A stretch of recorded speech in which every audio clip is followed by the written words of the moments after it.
గుజరాతీ మడుగు సొసైటీకి సంబంధించి యూరియా కోసం నేను కూడా ఈ సొసైటీలో రైతును.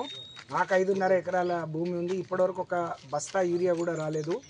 అనేక సార్లు మా ఇంట్లో వాళ్ళని పంపించినా మా అల్లుడు పోయినా ఇయ్యలేని పరిస్థితి ఉంటే స్వయంగా నేనే వెళ్ళి నిజంగా ఇంత కష్టం ఉందా అని చూడటం జరిగింది. ఎంత సిగ్గుచేటు అంటే గడిచిన నెల రోజులుగా రాష్ట్రంలో రైతు వ్యవసాయాన్ని వదిలేసి నాట్లు పెట్టడం వదిలేసి యూరియా కోసం వారాల తరబడి క్యూలో ఉంటున్నారు.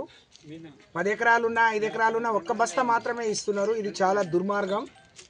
ఈ ప్రభుత్వం మీద యూరియా రైతుల కష్టాలు చూస్తే ఈ ప్రభుత్వం మీద మరి దున్నపోతు మీద వానబడ్డట్టు ఉంది తప్ప ఈ రాష్ట్ర ప్రభుత్వానికి రేవంత్ రెడ్డి గారికి చీమ కుట్టినట్టు లేదు.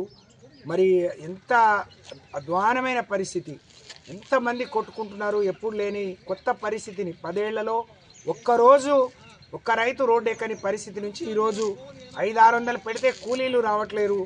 కానీ వాళ్ళ వేసిన పొలాల్లో దిగుబడి రాదని ఎకరానికి ఒక బస్తా ఇచ్చినా బాగుండు. కానీ 10 ఎకరాలు 5 ఎకరాలకు కూడా ఒక బస్తా. నేను ఇవాళ వెళ్తే 5.5 ఎకరాలకు కూడా ఒక బస్తా ఇస్తామని చెప్పారు. నేను నా కోసం రాలేదు, అందరి కోసం వచ్చినా అని చెప్పినా. అక్కడ చూస్తే పరిస్థితి చాలా దయనీయంగా ఉంది.